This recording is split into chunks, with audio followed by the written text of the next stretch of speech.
This is my first interview after so many years. Siguro mga Yes. early 2010s pa yung last na interview that I've had with someone. And Yep. once again, thank you for joining us Yeah, you're here. welcome. So Pleasure. today we have Mr. Tim Vargas, EKS PH, co-founder and co-owner of Dualtron Philippines. So welcome, Tim.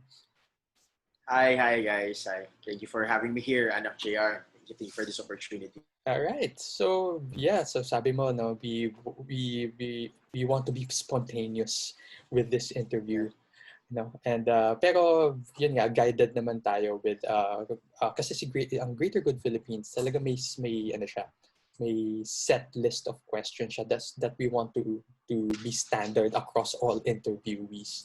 Yes, We yes. want to really talk about your passions, what you do, and then delve into the more personal side. So, kumbaga parang looking into who you are as a person, your background, etc., etc. So, firstly, as co-founder of EKSPH, how did the Electric Kick Scooter Philippines come about? So yeah, we started si Electric Kick Scooter Philippines. Si Erwin Ben Camino talaga nag-start nito. Then parang sabi niya, mga ano kami, personal mobility advocates. So parang sabi niya, bro, gawa tayo ng grupo. Sabi ko, far away. And then, yung nagsa-start na slowly nag-gain kami ng traction. Not too much. Yung parang nagulat lang kami parang in the span of 1 week, pumutok ng 100 members. So sabi ni Erwin, nako bro, kailangan ko na ng tulong mo. Sabi niya, tutukan natin to. Sabi ko, sige, sabi ko. Then he told me if I can take over. Sabi ko, I have a private job way back then also. Then, for that, way back also, I have a scooter company then. So sabi ko sa akin, I'll try my best. Then, pero from there, it kinda nagkaroon ng I had a vision na parang, okay, we need to professionalize this industry. We need to, someone should lead the way. I mean, anyone can create another Facebook group, but I take pride in what I do. So sabi ko, we're just another organization of riders. We're also an organization of distributors, professionals who are working for these workers. So we call nga the Electric Kick Scooter Philippines. We're just not an organization, we're an industry. We're representing the whole industry. Right. So it started 2016, November to be exact. So ayun, dun kami nagsimula sa namin, humble beginnings. So for those who are unfamiliar, what are personal mobility devices and what are classified as PMDs? So basically, personal mobility devices. So basically, that's the category. It's a bigger category. So, like anything that will mobilize you from one place to another on a personal scale. So, there are times it also includes e-bicycles, electric kick scooters, yung yung stand-up scooters, those electric skateboards, yung mga unicycle, na mga ganung stuff. So, those are considered na personal mobility devices under one category. Well, internationally, that's how they see it now. Okay, are motorcycles considered PMDs? Because you can make angkas. You can angkas someone. So, ito personal, kailangan singular. Okay, great. All right. So, you mentioned that you wanted to you formed EKSPH to professionalize not just EKS but the whole PMD industry. What's the ultimate mission? What's the ultimate goal of the organization? Basically, it's really the organization. Actually, we're focusing on electric kick scooter. Medyo nadadamay lang ng konti si PMD, pero ayoko naman maging pumapel na parang we're just assisting the other PMD organizations. But we specifically work on electric kick scooter. So the vision really is to create a environment for everyone, from the negosyantes, the distributors, to the users, to those small players, to the employees na gumagamit neto, mga tao, so everyone. So we're trying to create an environment where you can share, you can collaborate, you can find something in common. Marami kami nabuo dito ng mga partnerships also between magkaibang rider dahil lang sa scooter platform natin, sa organization natin, sa industry, nagkaroon sila ng usap. Now they're doing a good business also. We also help some workers na parang to do a sideline on this, so add to their livelihood, pandagdag hanap buhay. Also, competitors. We have some competitors here who collaborated, pushing a project para for the greater good of the whole industry, as we call it. It's for everyone, no? So that's what we're trying to do. It may not be perfect, it may not be a walk in the park, but we're trying our best to medyo mataas yung namin yung compliance namin. So we want to hit, I always say around 90% sana matamaan natin yung mga goals natin.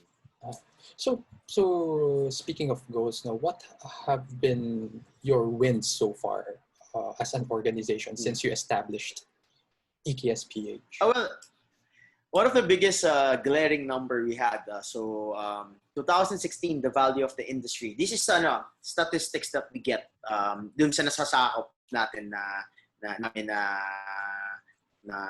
numbers, no? Like we have around 22 plus distributors under our organization, so that's where I get my data.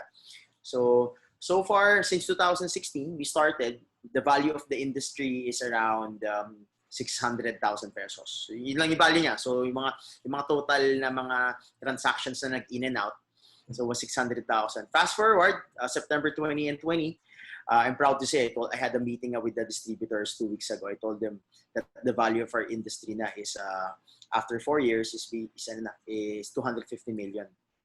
So growing from 600,000 from a 6-digit number to a 9-digit number is really a big win. It's a big parang it really motivated me also na parang malayo pa, mas malaki pa yung potential when I was doing my projection. So yeah, that's a big win already. So basically we're doing something good. That's a good indicator na parang the value of the industry went up. So yeah, that's a big win already. I mean, so far that's it. And then also the bike lanes, no? We've been working very, very hard with the bike community since 2017. I know in the future magsabi ko nga sa kanila, magkakaroon ng civil war between us and the electric kick scooters and the bikes, kasi sabi ko pag na-push yung bike lane, syempre medyo muna kami dyan, makikipasintabi kami. So sabi ko, as early as 2017, I had that vision 2017. It will happen in the future. I just don't know when. Pero when it happens, sabi ko, dapat we collaborate kasi our plan here is really one less car. We need to win one lane at a time. So then eventually, if everything's okay, we have more roads or spaces that we can that the government is providing for us, and then it will be a happier one less car environment for everybody. So yeah, another bike lane is also a big win for us this year. So speaking of bike lanes, Tim, we've seen, and I've personally experienced different sort of setup, different structures, different policies being enforced in particularly within Metro Manila, in different cities, no? Which amongst the cities do you think can be the standard based on, Iloilo. It's not even in Metro Manila. It's Iloilo for me. Yeah, Iloilo. Iloilo is really, even their how they became very bike friendly. Yung policies nila, it's really great, no? Then Iloilo. Then in Metro Manila, the closest thing so far na supportive yung LGU, pero syempre they're having their challenges. It's not easy kasi nga Metro Manila is an old city also. It's an old na malaking bayan. So Pasig is the next kasi yung mga nakaupo doon are medyo they're less car centric kasi call them. Yeah. Go Pasig. Pasigenyo here. Yes. Pasigenyo also. Yeah, sila mga strong proponents, sila RA, Mr. Robert C. Sila. Si Robert C. Yes. These are voices of our. I learned a lot from those yung mag-amang yun. I learned a lot from them. I mean, the way I think now in terms of mobility, it's really from them. They really feed me a lot of information. They educated me properly. Okay, so let's move naman to your business venture. You are the co-owner of Dualtron Philippines. So when and how was Dualtron PH established? Well, it's a funny thing. Ito yung kwento ko kanina na we're actually competitors. So ang original partners dyan is me and Gardo. So way back, I started 2016. Gardo entered the market around late 2017. Nag-usap pa nga kami na parang humihingi siya ng consultation sa akin na parang, kasi alam niya na I'm one of the leads of the organization. They reached out to me, usap kami, kwentuhan, and then it started there. Then come 2018, ayan na, nag-partner na kami. I let go of my former brand. Then nag-collaborate na kami, join forces na kami. So, ayun, that's the short story of how it all started. It's a competition. It's really a competitors who became partners. So how would you differentiate Dualtron from other EKS brands? So basically, just like watches or cars, there are specific, there are different brands that caters different personas, as they call it, or different type of market. So kami, when I was doing my study, I see Dualtron as like the Rolex, no? It's something, they're really setting some standards, medyo daming ginagaya. Pero ngayon, lately, not so good in super innovations, pero andun pa rin yung nila eh. Pag si Rolex naglabas ng bagong relo, actually there's nothing really spectacular anymore, but it's just a Rolex. I mean, it's a dependable brand, it's a reliable brand, and it's still premium. So we're kind of hitting the higher end of the market palagi. So Dualtron is that. Then ibang brand, syempre may mga ibang unique brands. For example, sa level namin ng mga premium, si Whipped, I call Whipped nga, I was telling our competitor, friend din namin yan, I told them, we see Whipped that's like Patek Philippe, very unique yung design. Di ba? Parang ganun sila eh. So it has different markets din. Si Street Wheels is bringing Inukim. Inukim can be Omega. So different, pero it's same watches from fossil level going up to a Patek, to a Rolex, different, pero it's still a watch. It's still a scooter at the end of the day. So different personas, as I call it, and different budgets also. So ayun. So coming into the ako personally, well, I met you when I bought my Dualtron Spider, and that was a week before the pandemic began. I got my unit. Yeah. And, so have you faced certain challenges during this pandemic in terms of performance of the brand, and how did you overcome those challenges? So basically, when it started, syempre everyone, the knee-jerk reaction nang nagsimula yung lockdown, like everyone was in shock na parang, what? Parang sarado lahat? Parang bawal lumabas? Parang, di ba? Parang, everyone is in, parang, di ba, nagkaroon pa ng problema, nag-hoarding sa grocery kasi the people just don't know how to react on it.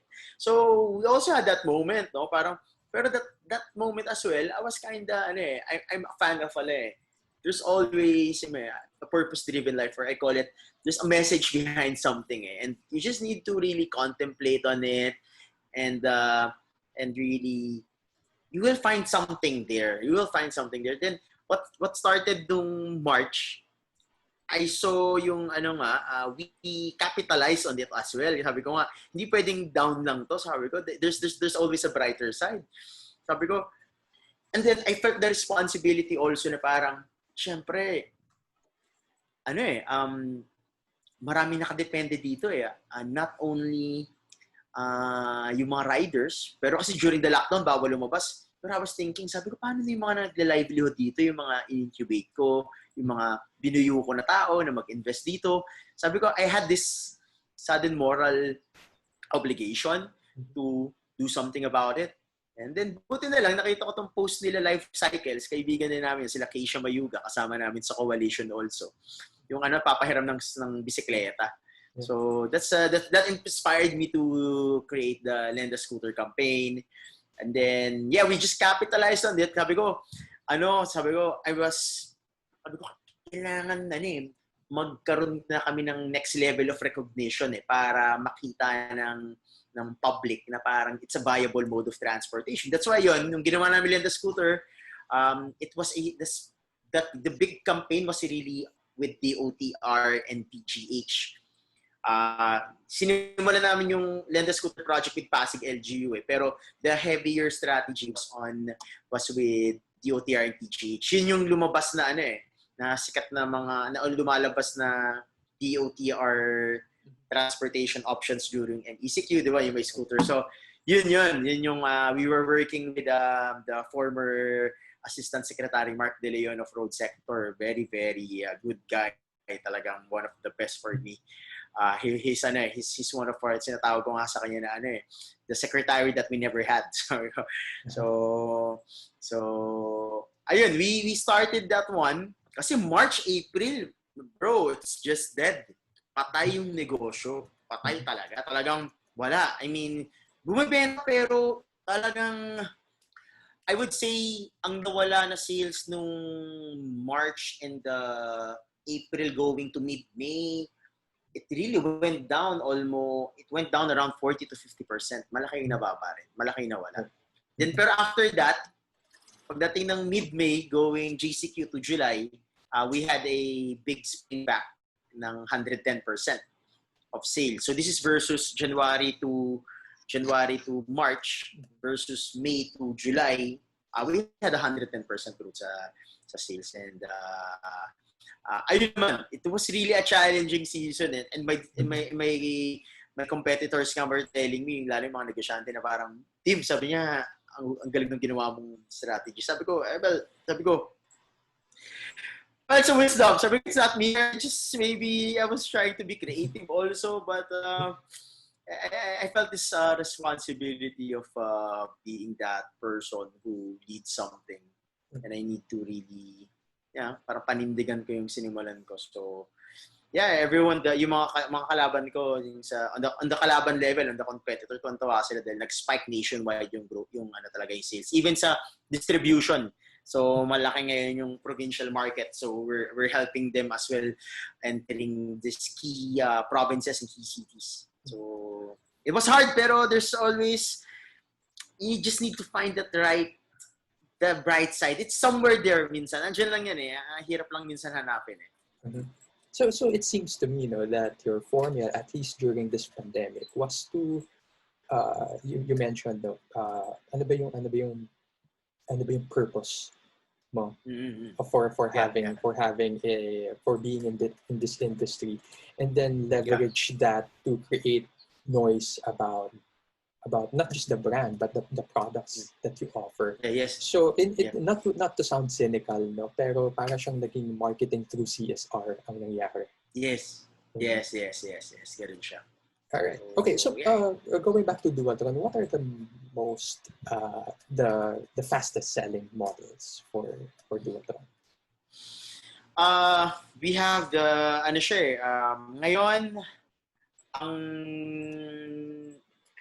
in terms of syempre may sa negosyo may volume and may monetary, no? So in terms of volume, medyo ang mataas namin ngayon is the Eagle Pro for this year. Pero in terms of monetary value, si Dualtron Thunder pa rin. So, nakakatawa siya. Ganun, yun nga yung nakita namin sa consumers na parang it's either they go for the entry-level dual hub or they go to the high kagad. High and low lang. So, yung in the middle, tama lang. Not so spectacular. Pero yung magkabilang dulo na entry-level na dual hub, yan, okay siya. Our Dualtron Mini is doing well also, pero syempre special market yung single hub, hindi talaga namin sobrang specialty yun. So as a business person, what key learnings have you or what are the most important lessons that you've learned as a business person this past few years? Well, for me, kasi I've been an entrepreneur for the longest time. So far, ito yung medyo mga sugal na ako. So this is I really went full time. I stopped working professionally in the corporate world 2018 April. And I told myself it seems that yung professional career ko also, it's not bad yung corporate career ko, pero it's kinda I feel na napipigilan, nako-constraint niya yung growth ko on the business side. So I really took a leap of faith. It wasn't really easy. I was very comfortable with my corporate career. I was being paid well. I have good benefits naman. So when I really took that leap of faith, takot ako. I really lost a lot. I mean, my 2018, I even went to a nervous breakdown. Talagang knowing my personality, I'm very alpha male, very dominant ko eh. So, pero hindi ko akalain na tatamaan ako ng nervous breakdown. It's really a creepy, very freaky, creepy feeling, you know. It's just, I don't know, it's somewhere na di mo mahanap yung problema eh. Parang, what's the problem? Sorry, was that because you started your business and it was sliding, or because you left Yes, your it was corporate sliding down. Mm-hmm. I think it's both, no? I really, that time kasi, hindi pa ako nag-full din sa Dualtron. Mm-hmm. So I was doing Dualtron on the side. Doon nag-partner na kami ni Gardo. Pero at the same time, may mga ginagawa ko ibang stuff. I put up binuhay ko yung former courier company ko. Dami kong tinayo also. And then, yeah, it was just failing. It was just, everything was just failing, no? So sabi ko, it really hit me. And then,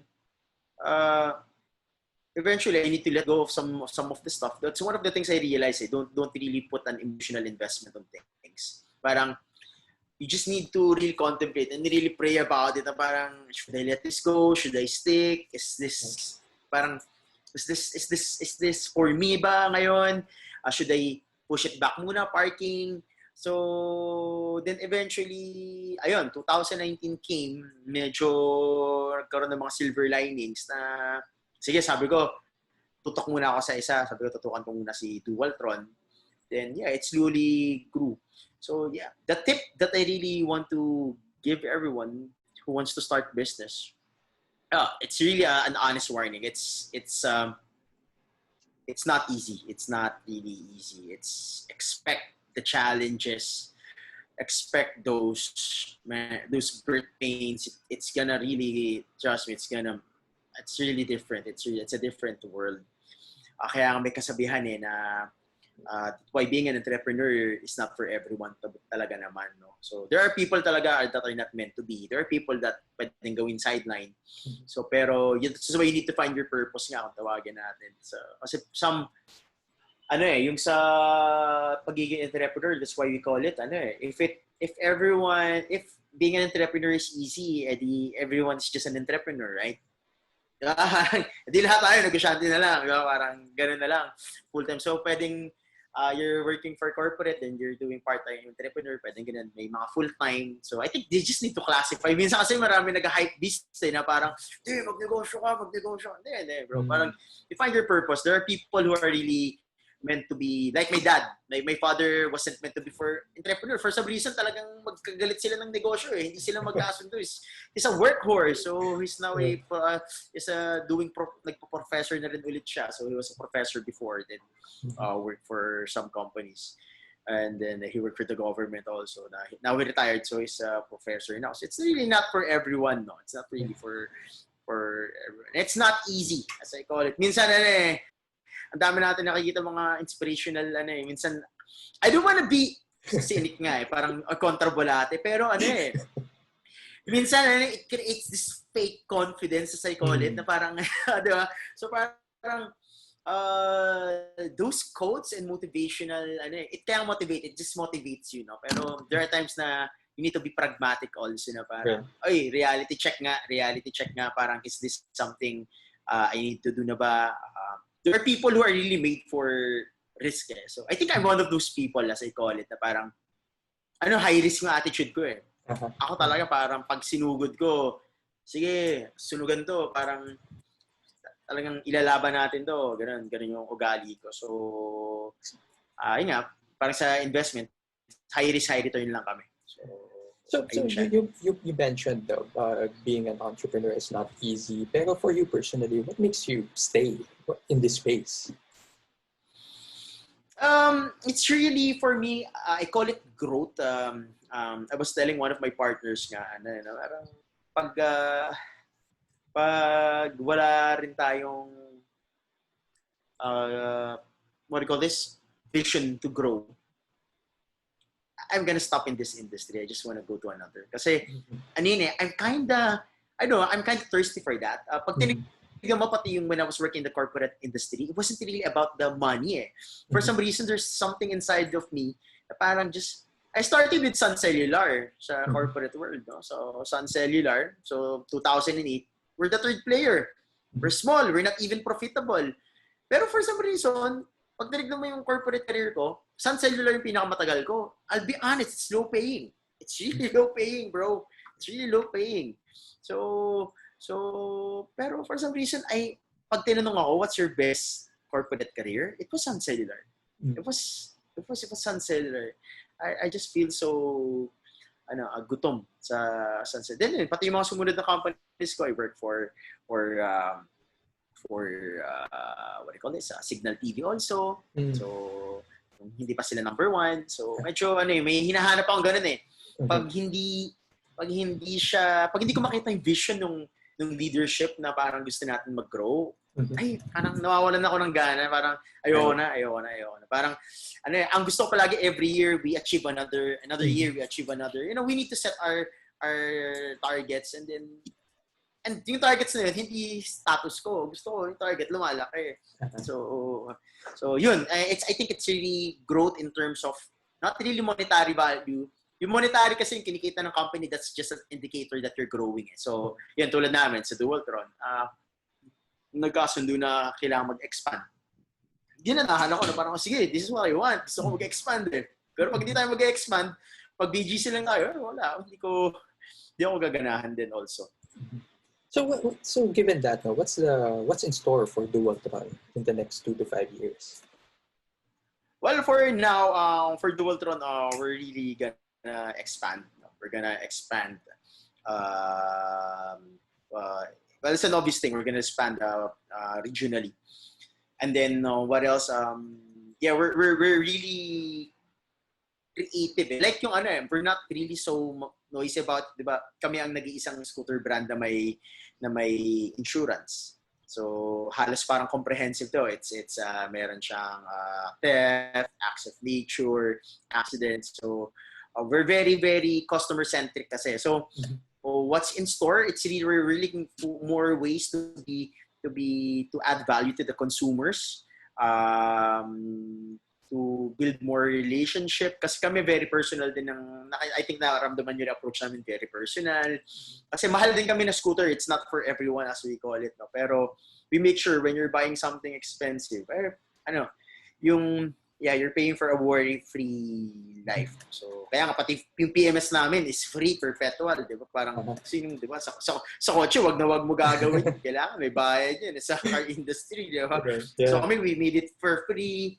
So, para, yun nga, ang pinanindigan namin yung worry-free na lifestyle. Eh. Right. Parang, pag bumili ka na ganito, sakyan mo lang. Pag may problema ka, tawagan mo sila.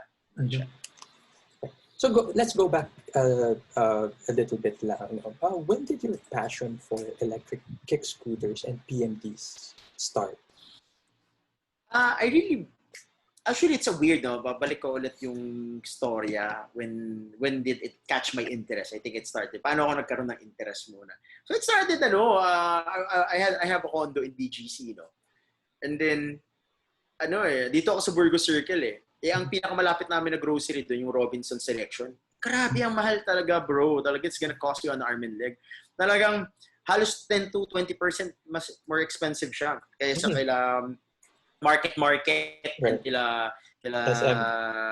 SM. So sabi ko, kung dito ko palagi, sabi ko, sayang naman. Ngayon, inisip ko, SM naman and Arcade Market's like 1.2 kilometers away. Sabi ko, pwede ko naman lakarin. Kaso nga lang, sabi ko, paano pag marami yung grocery? Sabi ko, hassle naman ito. So sabi ko, papawisan pa ako. Mga 20-minute walk din yun. And then sabi ko, pag nag-car naman ako, masyado magastos. Sabi ko, ilang stoplight yun. Ilang street yung dadaanan mo. Ilang stoplight yun. Sabi ko, tapos parking pa.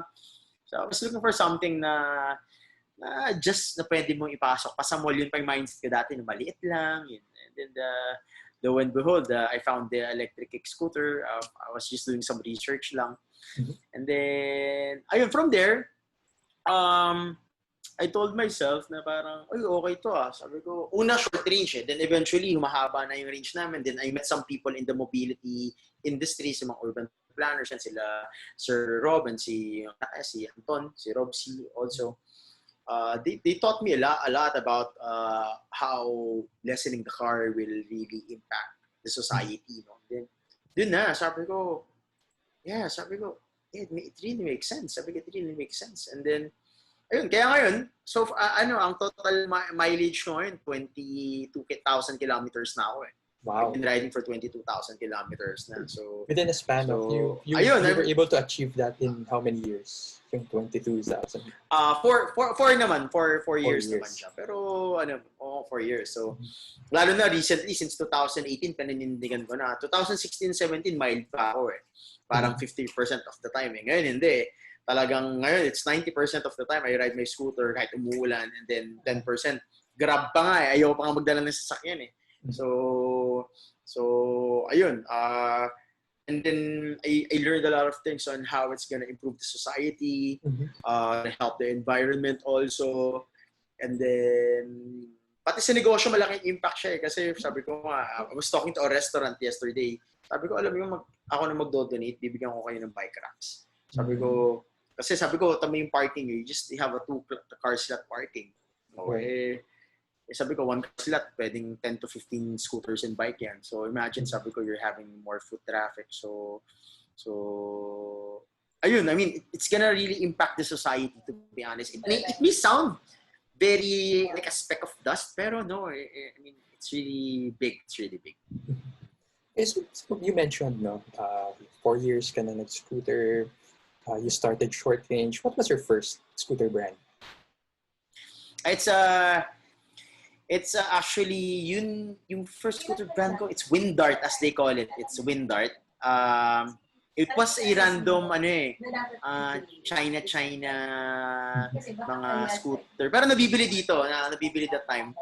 Nakakatawa. Doon nagsimula yung first scooter brand ko. So I started talking to the owner. Yun yung first plan. Sabi ko, tara, sige, mag-i-invest ako dyan. Sabi ko. Then that started my first plan. So we call it, from Windart, we call it Sparks. Then, ayun yung first scooter brand ko.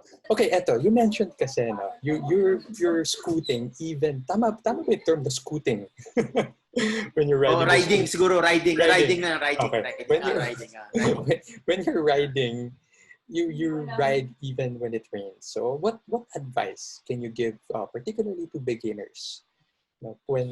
First, nandito tayo, yung weather natin, La Niña pa ngayon, no? So, baka yung iba dyan worried about rain. So, basically, first, it's an electrical device. It's an electronic device. So, hindi magkasundo ang electronics at saka tubig eh. So, if there's no choice na kailangan nila mag-ride, talagang make sure yung mga, they talk to their seller siguro, yung mga may expertise brand nila on what part na kailangan ilagyan ng mga deterrent. So ngayon, medyo yung uso ng cling wrap na kung tawagin. So, babalutan lang para ma-deter lang yung may water deterrent lang. No? Kasi pag once matamaan talaga ng tubig yan, talagang it's gonna cost you an arm and leg. It's really expensive. So, yun yung first. And we don't really recommend. Ako, I posted nga yesterday eh. Ang isa pang problem ngayon sa tag-ulan, alam mo, pag nagkasakit ka, pwede kang mag-PY ka agad eh. So, medyo iwas muna. Though the problem nga, we have a big problem with our public transport. Maayos nga very soon. So, yun. Protect your scooter. If talagang the need arises, Then second, ride very, very responsibly, very, very slow. Be wary of your roads. Lalo pagbasa, may maraming nadadali dyan. Pagbasa, akala nila walang pothole or walang manhole. Biglang shoot ka dun. So ride very slow. And remember, ang scooter is high RPM yan eh. So, kailangan mas less RPM ka kasi pag pinatakbo naman na mabilis, magsaslide lang yung gulo. Mag-overspin as we call it. So, yeah, and this recommendations that I tell is for lang when the need arises lang. Pero as much as possible, if there's another option or kung pwede mag-work from home na muna, yeah, just skip. Hirap ngayon. So, given the wins that you have achieved for EKS PH and also with the projects of the government, where do you now see personal mobility in the country in the coming years? Well, I'm seeing naman na I hope more LGUs lalo sa LG level, they will support more, no? Medyo naging active naman kaming engaging. We engage with DILG nga. Also para medyo mas madali i-disseminate yung information and yung administrative order sa LGU level. So, we're hoping na supportahan. And it's hard. I know it's really hard for an LGU to adjust on something disruptive. Actually, anything disruptive talagang makakaramdam ka ng resistance. But I think they should really focus on the future, on preparing proper infrastructures. Ito, alam mo, anything mobility is, even for cars or motorbikes, it's an infrastructure thing. Siyempre, pag may sasakyan ka, may vehicle ka, kailangan mo ng kalsada. Yun lang naman yun eh. So, hindi naman pwedeng off-road lahat. So yeah, so I'm seeing more infrastructure projects. Kahapon may Senate hearing sila. I saw some snippets from Move as One Coalition. Nga, buti nga sila Senator Kiko and Senator Drilon. Yeah, we're really talking about it. Na dapat inclusive yung kasi it's a budget hearing eh. And not may budget for this. So very, very yeah, it's a good indicator na we're going somewhere naman kahit pa paano. So I've read somewhere, no, and it's probably in the group as well, na ang PMDs should no longer be classified or branded as alternative mobility, because it is it is the future of mobility. It's a primary mobility, and it is here now. So what's your take on that? Yeah, actually, kaya nga we've been very, very pushy kasi nowadays people are just looking for, I think the new generation are less car-centric kasi hindi rin nila nakikita yung value ng kotse na eh. Parang tinitignan nila, it's something, cars there, pero I use it when I need it. Okay, I just use it. For example, a lot of stuff that I need to carry. It's there. We've been telling everyone nga, yung one less car movement. We're not removing the car. We're basically lessening it. We're lessening the dependency, no? So, for example, tulad ako, papasok ako ng opisina ngayon going to BGC from Makati. Hindi ko naman kailangan magkotse kasi laptop bag ko lang yung dala ko. Ako lang. So, I mean, I don't wanna add up to the traffic. Actually, we've been telling some car groups also na parang kami pa nga nakakatulong sa inyo. Sabi ko, isipin mo kung ako nagkotse ako, didagdag pa ako sa traffic, didagdag ako sa yabot mo. Parang actually, tayo mga nakakotse, nagkukos ng sarili natin problema eh. So sabi ko, diba? Tayo rin yun. So if people who are capable of riding personal mobility devices like bikes and scooters and others should do so. Pero kaya nga we're asking the government na give us some proper infrastructure para malesen yung car traffic congestion. Yeah. So Tim, I hope you don't mind us going into the more personal side of you now. Go. How was your childhood like? Your childhood. Childhood siguro I love my story, sa aming magkakapatid ako yung pinaka mahina sa ACADS, no? I'm really bagsak, man. I mean, I don't have confidence in schooling. I just feel that I'm a failure. I mean, that's how, kasi mas magagaling yung mga kapatid ko eh. So ako talaga wasn't really that good. Not good talaga. I mean, masama grades ko, bro. I mean, kung ako yung, ikaw tatay ko, magpapapiesta ka, mag-line of 8. Mag-line of 8, may pumasa lang. Magpapapiesta ka na. Parang, uy, pumasa ka, anak. How many siblings do you have? 4. We're 4. 4 boys. 4 boys ka. Where did you go to school? So, halo-halo. I'm a school skipper. So, pero college, FEU.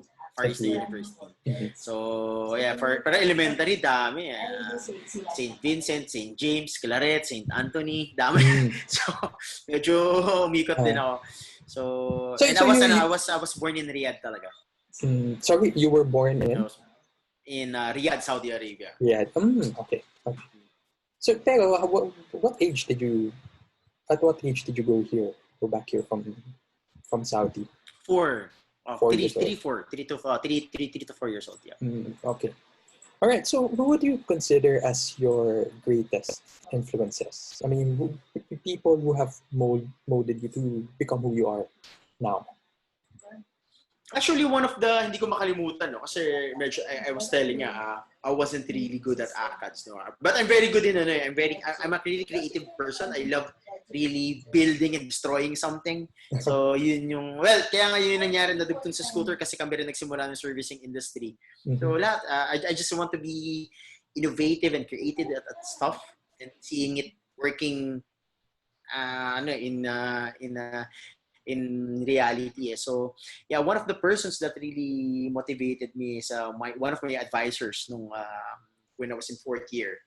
Kasi 4th year ako, sama pa rin ang grades ko. I mean, talagang I wasn't good at it. Matigas talaga ulo ko eh. Bulastog ako nung bata ako eh. So, burumbado akong estudyante. So there was this advisor of mine. He passed away already. His name's Mr. Ogtip, as we call him. He told me, ano pa lang, nagsisimula pa lang yung semesters nun. Sabi niya sa akin, Tim, alam mo, matalino ka eh. Sabi niya, sobrang sira ulo mo ng bata ka eh. sabi niya. Pero actually, simula nun, medyo tinutukan niya ako. Sabi niya, magaling yung skill mo sa science. You're interested on, and I see your skill na you're gonna excel on science, physics. Well, true enough, gulat din ako nung sinabi niya yun. Gumaling nga ako. Sabi ko, kaya ko pala. I didn't know. Then, actually, even when I graduated 4th year, ang grade ko sa physics was 95. Mataas. Physics is not easy. It's tensions, it's forces, resistances. So, But I love the subject. So, I really loved it. And ironically, nung graduate ako ng 4th year, ang grade ko sa math is pinakausapan ko pa yung teacher ko na PSA ako dahil 73 ako eh. Labo, di ba? 73 ako sa math. Pinakausapan ko pa para mag-75. Pero yung physics ko, 95. So, actually, gusto ko i-post yung I'll find my report card. It's very funny na parang, ano nangyari? Pwede pala yun, no? Diba? Parang yan. So, pag tinignan mo, actually, it's really important pala when confidence, when a person believes in you. So my mentor, I find him, my Mr. Active, one of my mentors who believed in me. My math teacher didn't believe in me. Baliktad eh. Pero makikita mo, it's a good experiment, no? Parang, totoo pagagana pala, no? So, baka nag-usap talaga sila, pinag-experimentohan ka. Oo, social experiment pala. Social experiment. Sinadya pala comedy yun. Comedy yung experience ko na. So Mr. Ogtip was really one of the persons that what I learned from him when I grew up is it's really mentoring people. If you're in that level already, na the apprentice becomes a mentor. Mm-hmm. So I do this. Kaya ako matyaga rin ako sa tao yung mga tinuturuan ko. Dati pikon ako parang very impatient ko magtuturo sa tao. Minsan ako ngayon mas chill Parang andun pa rin yung pressure ng konti. Medyo pupukpukin kita ng pressure ng konti. Pero andun yung side ko na parang, pare, kaya mo yan. I always say nga pag may ginagawa na may bago akong tinuturuan. So nakakatakot, baka sumablay ako. Sabi ko, pang ilang beses mo ginagawa yan? Sasabihin niya sa akin, sir, first time. Alam mo ba ang first time? Hindi 100% yan. So sabi ko, call it the first iteration. So sabi ko, it's okay, experiment, wag ka lang mamamatay. Sabi ko, okay, pag may ginawa ka, wag ka lang mamamatay. Okay? Pero sabi ko, experiment on it, explore. There's a lot of approaches and it differs per person. So let's see what will work. Then eventually you'll find your way there. You will find your way there. So pero sabi ko, just trust the process. It's always a process. It's not when you do it now, it's perfect.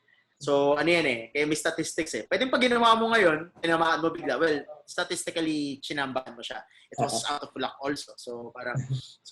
Pero if you fail, it's part of life, as I call it. So, minsan kasi tao, wala namang kabataan, they grew up instant gratification, ganyan. Pero, that's why pinaparealize ko na parang papalpak ka. Sobrang papalpak ka sa ginagawa mo talaga. Lahat tayo we will fail one way or another. Always, all the time. Statistically, there's no 100%. So ayun siya. Yun yung naging isa sa mga, hindi ko makalimutan na mentor. Every time I get this kind of interview questioning, I always mention my childhood hero. So it was Mr. Ogtip. So given that, now, what would you consider then as your greatest lesson that you've learned, that you apply to this day? My greatest lesson talaga is really, for me, I think, how should I position it? It's really not, it's weird. I call it, don't be perfect. Don't try to be perfect. That's one of the I had an OCD when I was younger eh. Medyo weird eh. Magulo akong tao pero may OCD ako. I want it ma-perfect palagi yung proseso. May ganun, may analysis paralysis din ako eh. Pero it came to a point na I realized there's no perfect. But I'm not saying don't be great. Okay? Magkaiba. Be great pero don't overthink being perfect. Because if you do that, medyo maraming tinatamaan ng analysis paralysis eh. Or perfectionism analysis eh. Kasi gusto nila bago kumilos, bago umatake, ma-perfect nila lahat. Parang kailangan pag nilabas ko itong produktong to, 100% na siya, walang masisira. Imposible. It's really not possible. Even the best software developers, iOS, kaya may iOS 14 na, may Android 10 na. So come on, I remember these are multi-billion companies who really invested in good developers. Pero di ba there's always room for improvement. They don't call it room for being perfect, but they always strive for improvement, for growth. Yun nga, kaya makita mo, I'll connect it sa una kong sinabi kanina, it's growth eh. So kailangan may room for improvement palagi. There's always somewhere there that needs to be improved on. Pero you don't need to be perfect. That's what I always tell everyone. Okay. So in relation to the previous question, what then would your advice be to would-be entrepreneurs? My advice is basically, brace yourself for war. So being an entrepreneur is really something very challenging. It's not for everyone. Kaya ang isa sa mga tip ko, find the right people who will be there for you. The next, humility also. Humility to accept criticism. Find the right criticisms. So, kasi kahit may mga right people ka with you, if you're not humble enough, you don't have the humility to accept criticisms, that will really slow down drastically your growth. So with humility, man, that simple word, humility, being humble is just, man, it's gonna really bring you way, way, way, way far away. So we have this humility, surround yourself with the right people. Why? Kasi this is really hard. So, I mean, and then, make sure you have a team. You have a grupo. I already experimented myself that I tried it, one-man army. So, or tinatawag ko nga, one-man team. So, hirap. It's not easy, man. It's just crazy. So, yeah, you have the right people with you, surround yourself. So, yeah, it's a teamwork. It's also a teamwork. Yeah. So if there is one thing that you would like our audience to take away from this interview, what would that be? For me, it's actually this is weird, pero this is one of the biggest thing. Actually, for me, it's the biggest thing that changed me. It's really having faith. You know, it's having faith. It's something you don't see. It's this very invisible force that we can't really control, no? So, kasi there are things that's within our control, eh. And those things out of our control, it's really faith, man. It's just having faith that whatever happens, if I'm still alive, I live another day, I fight another day, I improve another day. So it's really faith, no? Kasi without faith, it's just walang hope, eh. Hope is faith, eh. So doon nakaangkla ang hope natin, eh. So yeah, everything's just having really that faith. If you're down, kahit alam mong wala ng pag-asa, have faith, man. I mean, it's the only thing we can hold on, lean on, di ba? Parang, kahit nasa kuweba ka, pwede ka magkaroon ng faith, eh. So, di ba? Parang kahit wala kang internet, kahit wala kang wifi, eh, kahit sa kasulok-sulukan ka ng ligaw na isla ng Pilipinas, you can have faith, man. I mean, yeah, it's yun yung biggest naging, despite having, nakikita ako in public, yung persona ko as very strong in personality, is very, very medyo. Sometimes I talk harsh, no? Pero actually, deeply, really, inside of me is just this bald guy with a big faith. So, yeah, that's it. All right. Tim, thank you very much. Thank you also for the opportunity, bro. Thank you. All right.